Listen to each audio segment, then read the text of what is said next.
मेरी शादी को 3 साल गुजर गए थे, पर अभी तक मेरे घर में बच्चे की कोई किलकारी नहीं गूंजी थी। शादी के 3 साल बाद हमने अपना इलाज भी करवाया, पर कोई खुशखबरी नहीं मिली। अपनी ये हालत देखकर कभी कभी मेरे दिल में ये ख्याल आता कि कहीं मैं बाँझ तो नहीं। खैर, अब तो जो था वो था ही। काफ़ी इलाज के बाद जब हमें कोई परिणाम नहीं मिला तो डॉक्टर ने हमें आईवीएफ की सलाह दी, पर आईवीएफ करवाने में खर्चा बहुत था और हमारे पास इतने पैसे नहीं थे कि हम आईवीएफ करवा सके। इसलिए एक दिन मेरे हस्बैंड ने कहा कि हमें पैसों की सख्त ज़रूरत है और हमारे पास पैसे नहीं हैं, इसलिए मुझे नौकरी के लिए विदेश जाना पड़ेगा। मैं अपने पति को विदेश जाने देना नहीं चाहती थी, क्योंकि उनके जाने के बाद मैं अकेली हो जाती। मेरे पति अपने माँ बाप के इकलौते थे और मेरे सास ससुर भी इस दुनिया में नहीं थे, इसलिए मैं अपने पति के साथ अकेली रहती थी। वो तो भगवान का शुक्र था कि हमारा शहर में खुद का घर था। उनके जाने के बाद मैं घर में अकेली हो जाती, लेकिन कहते हैं ना कि मजबूरियां इंसान को क्या कुछ करने को मजबूर नहीं कर देती। मजबूरन पैसों के लिए मेरे पति को अपना देश छोड़ विदेश जाना ही पड़ा। वो तो आस पड़ोस के लोग अच्छे थे, जिनकी वजह से मुझे अकेलापन महसूस नहीं होता, और मुझे किसी भी चीज़ की ज़रूरत होती तो पड़ोसी मेरी मदद भी कर देते। मेरे हस्बैंड का नाम अरविंद था। अरविंद को विदेश गए हुए 3 से 4 महीने गुजरे थे कि एक दिन अचानक मेरी बड़ी बहन का फ़ोन आया। मेरी बड़ी बहन मुझसे उम्र में काफ़ी बड़ी थी। उनके बच्चे लगभग मेरे ही हम उम्र थे। उन्होंने मुझसे कहा कि उनका बेटा तरुण पढ़ाई के लिए शहर जा रहा है। लोगों ने हॉस्टल में रहने की सलाह दी, पर मैं चाहती हूँ कि अगर तुम्हें और तुम्हारे पति को कोई ऐतराज़ नहीं हो तो मेरे बेटे तरुण को तुम अपने पास रख लो, क्योंकि हॉस्टल का खर्चा भी ज़्यादा है और हॉस्टल में रहने से बच्चे बिगड़ जाते हैं। तुम्हारे पास रहेगा तो सुरक्षित रहेगा, और तुम तो उसकी मौसी हो। मौसी तो माँ समान होती है। वो तुम्हारे साथ रहेगा तो मुझे भी उसकी फिक्र नहीं होगी। तरुण के आने की खबर सुनकर मैं बहुत खुश हुई, पर अब मुझे अपने पति की इजाज़त की ज़रूरत थी। जब ये बात मैंने अरविंद को बताई तो उन्हें भी कोई एतराज़ नहीं हुआ, बल्कि उन्होंने तो कहा कि तुम अकेले रहती हो, तरुण आ जाएगा तो तुम्हारा दिल भी लगा रहेगा और मैं भी सुकून से यहाँ पर काम कर पाऊंगा। जब मुझे अरविंद की तरफ से इजाज़त मिल गई तो ये बात मैंने अपनी बड़ी बहन को बताई। वो भी बहुत खुश हुई। अगले 1-2 दिनों में तरुण हमारे साथ रहने आ गया। तरुण के आ जाने से मुझे घर में अच्छा लगने लगा, नहीं तो अरविंद के जाने के बाद ये पूरा घर मुझे काटने को दौड़ता था। तरुण बहुत अच्छा था। वो मेरा बहुत ख्याल करता। कभी कभी जब मेरी तबीयत खराब हो जाती तो कहता, मौसी तुम्हें काम करने की कोई ज़रूरत नहीं, तुम आराम करो, और वो घर का सारा काम कर लेता। उस दिन से तरुण हर रात मुझे चॉकलेट दूध बना कर देता। मैं दूध पीती और सो जाती, और जब सुबह सोकर उठती तो मुझे बहुत सुकून मिलता। तरुण की तारीफ करते हुए मैं हंसकर कहती, तरुण तुम बहुत अच्छा दूध बनाते हो, मुझे बहुत अच्छी नींद आती है और सुबह फ्रेश फ्रेश लगता। इस बात पर हंसते हुए तरुण कहता, मौसी ये मेरे हाथों का कमाल है। मैं आपके लिए इतने प्यार से दूध बनाता हूँ कि आपकी सारी थकान दूर हो जाती है। उसके इस बात पर मैं हंसते हुए कहती, अच्छी बात है, तुम्हारी शादी जिससे होगी वो बहुत खुशनसीब होगी, क्योंकि तुम उसका बहुत ख्याल करोगे। यही कहकर हम दोनों हंसने लगते। तरुण और मैं ढेर सारी बातें करते। तरुण अपने कॉलेज की बातें करता और मैं उसकी बातों पर खूब ठठाकर हंसती। वो मुझसे कहता कि मौसी तुम मेरी मौसी से ज़्यादा मेरी दोस्त हो। एक दिन अचानक मेरे पेट में दर्द होने लगा। तरुण घर पर नहीं था, इसलिए मुझे अकेले ही डॉक्टर के पास जाना पड़ा। पर डॉक्टर के पास जाने के बाद जो बात मुझे पता चली उसे सुनकर तो मेरे होश उड़ गए। मुझे कुछ समझ में नहीं आ रहा था कि ऐसा कैसे हो सकता है। डॉक्टर ने बताया कि तुम प्रेग्नेंट हो। डॉक्टर के मुंह से प्रेगनेंसी की खबर सुनकर मैं हक्का बक्का सी रह गई कि आखिर ये सब कैसे हो सकता है। मैंने डॉक्टर से कहा, डॉक्टर लगता है आपको कोई गलत फहमी हुई होगी, मैं प्रेग्नेंट कैसे हो सकती हूँ। डॉक्टर ने मेरे सामने प्रेगनेंसी की रिपोर्ट रखते हुए कहा, क्यों, अभी तक तो आप इसी चीज़ का ट्रीटमेंट करवा रही थी, और जब प्रेग्नेंट हो गई तो आप भगवान का शुक्र करने की बजाय परेशान हो रही हैं। अपने प्रेगनेंसी की रिपोर्ट देखकर मैं बदहवास सी खड़ी थी। मुझे नहीं पता था कि शादी के इतने दिनों बाद मेरी जिंदगी में इतना बड़ा तूफान आ जाएगा। रिपोर्ट देखकर उस वक्त मैंने डॉक्टर से कुछ कहा नहीं और रिपोर्ट लेकर मैं डॉक्टर के क्लिनिक से बाहर निकल आई। पर मेरे आंखों में ढेर सारे आंसू थे कि आखिर ऐसा कैसे हो सकता। मेरे और तरुण के अलावा उस घर में तीसरा और कोई नहीं था। फिर मैं प्रेग्नेंट कैसे हो गई? ये सब सुनकर ना चाहते हुए भी मेरा दिमाग तरुण की तरफ जा रहा था। फिर भी मेरा दिल ये मानने को तैयार ही नहीं था कि तरुण मेरे साथ ऐसा भी कुछ कर सकता है। वो तो मेरी सगी बहन का बेटा था, मैं तो उसके लिए उसकी माँ समान थी। फिर वो मेरे साथ ऐसा कैसे कर सकता है? मेरा दिल इस बात के लिए गवाही नहीं देता, पर हकीकत तो मेरे सामने थी। यही सब सोचते विचारते किसी तरह मैं अपने घर पहुंच गई। घर आते आते शाम हो गई थी। तरुण घर पर आ गया था। मैंने दरवाजे का डोरबेल बजाया तो तरुण ने दरवाजा खोला। तरुण मुझे देखकर मुस्कुराया और बोला, मौसी कहाँ चली गई थी? मैं आपके लिए कब से परेशान था। फोन लगा रहा था तो आपकी मोबाइल स्विच ऑफ बता रही थी। मैं घर के अंदर आई तो वो मेरे पीछे पीछे आता हुआ ये सारी बातें कह रहा था। उसने मुझे पानी और चाय का पूछा, पर मैंने उसके एक भी बातों का कोई जवाब नहीं दिया। वो मुझे एक आग भी नहीं भा रहा था। मुझे उससे नफरत होने लगी थी। तरुण ने कहा, मौसी आप मेरी बातों का जवाब क्यों नहीं दे रही? मैंने कहा, मुझे कुछ नहीं चाहिए, मेरी तबीयत ठीक नहीं, मुझे अकेला छोड़ दो। यही कहते हुए मैं अपने कमरे में चली आई और अपने कमरे का दरवाजा बंद कर लिया और अपने प्रेगनेंसी की रिपोर्ट दराज में रख दिया और अपने बेजान वजूद को लेकर बिस्तर पर बैठ गई। मेरी सोचने समझने की क्षमता खत्म हो चुकी थी, क्योंकि तरुण मेरा सगा भांजा था, मेरी सगी बहन का बेटा। मैं उसके बारे में ऐसा सोच भी नहीं सकती थी। मैं अपने भाई बहनों में सबसे छोटी थी और तरुण की माँ सबसे बड़ी बहन थी। जब तरुण की माँ की शादी हुई तो उस वक्त मेरी उम्र लगभग 8 साल थी और तरुण जब पैदा हुआ तो मैं 10 साल की थी। मुझे अपनी बहन की परवरिश पर बिल्कुल शक नहीं था। वो अपने बेटे तरुण को ऐसी परवरिश दे ही नहीं सकती। लेकिन जो रिपोर्ट मेरे हाथ में थी उससे सारा शक तरुण पर ही जाता था, क्योंकि मेरे और तरुण के अलावा घर में कोई तीसरा था ही नहीं। मैं अपना सर अपने दोनों हाथों में लेकर बैठ गई। फिर मुझे याद आया कि पिछले कई दिनों से तरुण मुझे दूध बना कर देता और मुझे बहुत अच्छी नींद भी आती। क्या तरुण दूध में मुझे नींद की दवाइयाँ देता? और मेरे सोने के बाद ये सब सोचते हुए मैं फूट फूट कर रोने लगी और रोते रोते सोच रही थी कि क्या सगे रिश्ते इतने मतलबी होते कि हवस के आगे कुछ भी नजर नहीं आता। मैं उसकी मौसी थी, यानी कि माँ, उसकी माँ की सगी बहन, मतलब माँ जैसी ही हुई। वो कैसे मेरे बारे में ऐसा सोच सकता था? आखिर उसका दिल इस गुनाह के लिए राजी कैसे हुआ? मैं बस रोए जा रही थी। मुझे कुछ समझ में नहीं आ रहा था। ये सब जानने के बाद मेरे ऊपर क्या बीत रही थी, इसका अंदाजा कोई लगा भी नहीं सकता था। मुझे याद आने लगा कि जब वो बचपन में मेरी बड़ी बहन के साथ आता तो आते ही मेरी गोद में आ जाता और अपनी तोतली जुबान से मुझे मौसी कहने की बजाय माछी माछी कहकर बुलाता। उसकी इस बात पर मैं खूब ठठाकर हंसती। यहाँ आने के बाद उसे देखकर कभी ऐसा लगता ही नहीं था कि वो मेरे साथ ऐसी घटिया हरकत भी कर सकता है। मैं इन्हीं सोचों में गुम थी कि तरुण मेरे कमरे के दरवाजे पर दस्तक देते हुए अंदर आ गया। मैंने देखा उसके हाथ में दूध का गिलास था। वो मेरे लिए चॉकलेट दूध बनाकर लाया था और बड़े नॉर्मल अंदाज में बेड पर आकर बैठ गया। उसके बेड पर बैठते ही मैं घबराकर उठ खड़ी हुई, जैसे ना जाने वो मेरे साथ क्या कर देगा।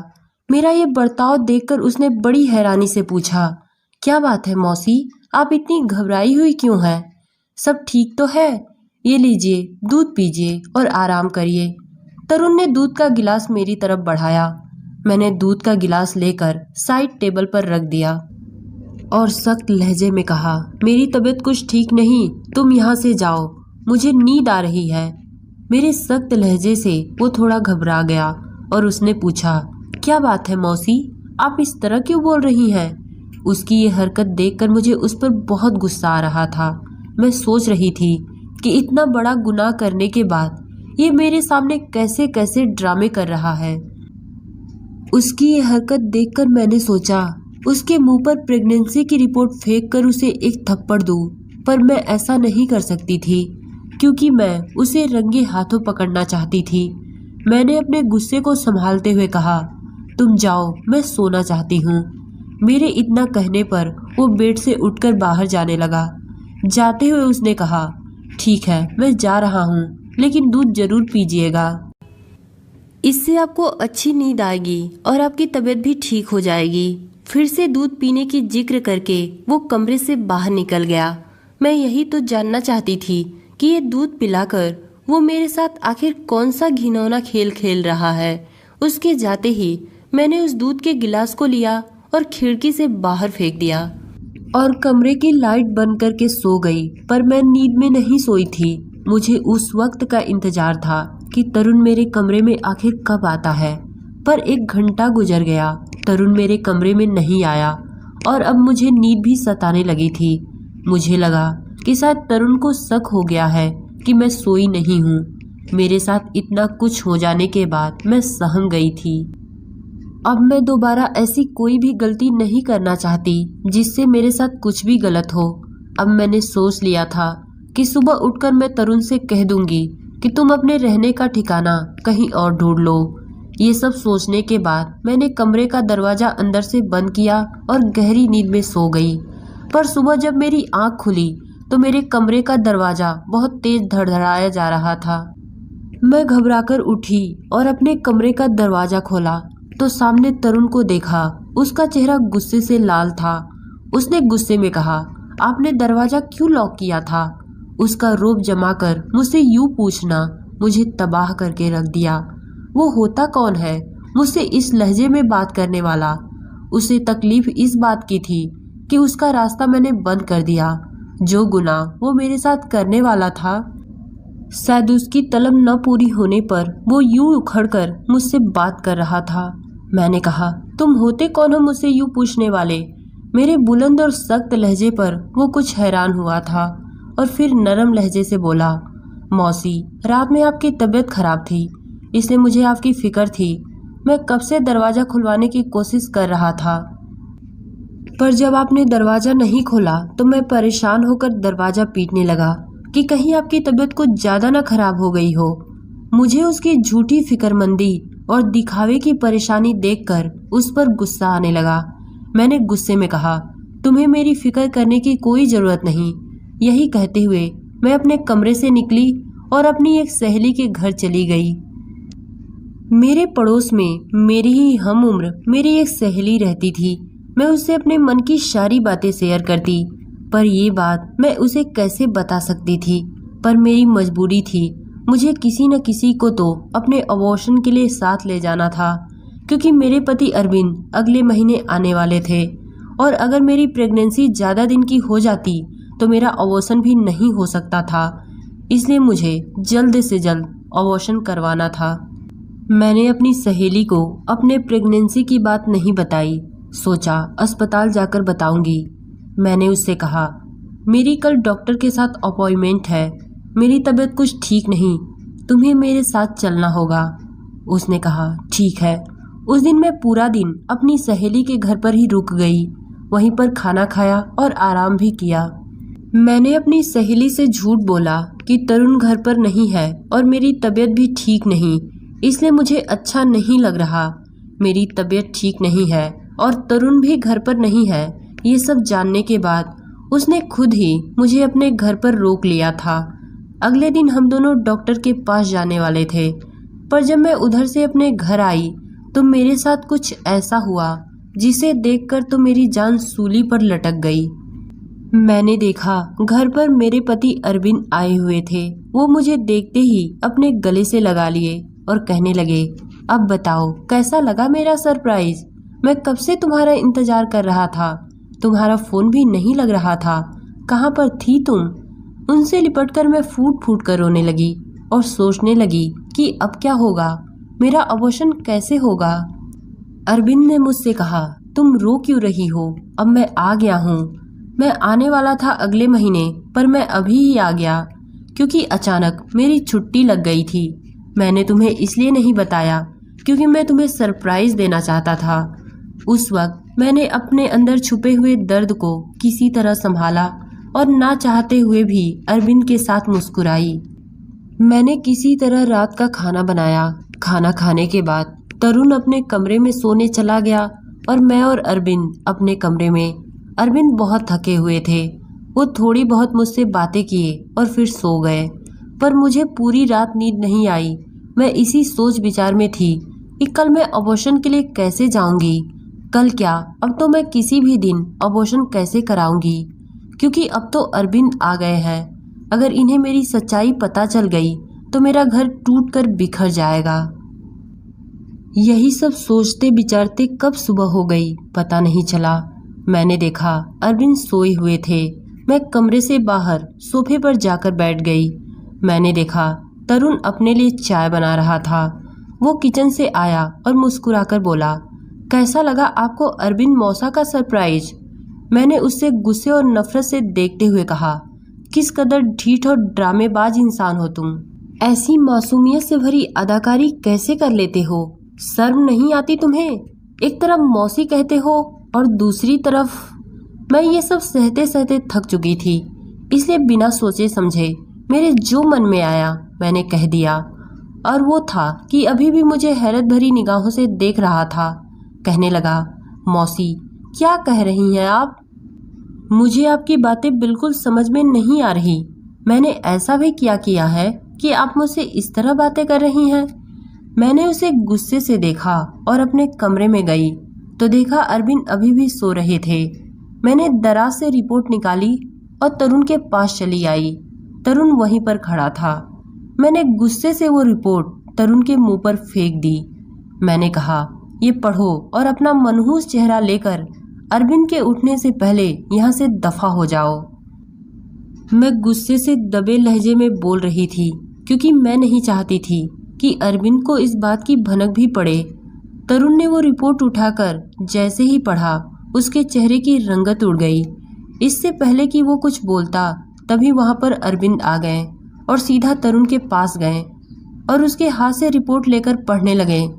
अरविंद को रिपोर्ट पढ़ते देख मैं घबरा गई और सोचने लगी कि अब तो मेरा घर बर्बाद हो जाएगा।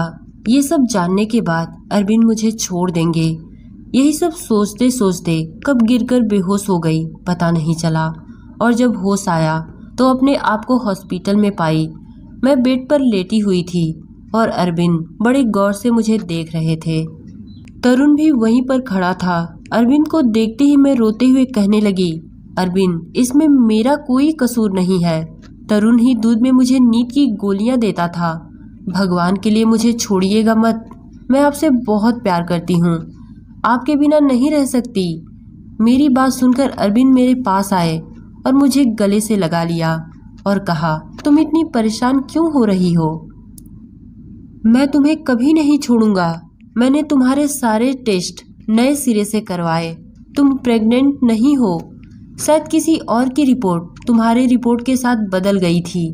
ना तुम गुनहगार हो और ना ही तरुण ने तुम्हारे साथ कुछ गलत किया है। तरुण तुम्हारे साथ ऐसा नहीं कर सकता। तरुण की नज़र जब मुझ पर पड़ी तो मैंने देखा वो रो रहा था। मुझे देखते ही वो मेरे पास आया और मुझसे कहने लगा, मौसी आपने ऐसा सोच भी कैसे लिया कि मैं आपके साथ ऐसा कर सकता हूँ? मुझे अपनी माँ और आप में कभी कोई फर्क नजर नहीं आया। मैंने आज तक किसी लड़की को नजर तक उठाकर नहीं देखा, तो आप तो मेरी माँ समान है। वो रो रो कर सारी बातें कह रहा था। डॉक्टर और नर्स की लापरवाही की वजह से रिपोर्ट की अदला बदली ने मुझे अपने भांजे के सामने शर्मिंदा करके रख दिया था। क्या क्या मैंने अपने भांजे के खिलाफ नहीं सोच लिया था। तो दोस्तों, ये कहानी आपको कैसी लगी कमेंट में बताइएगा। धन्यवाद।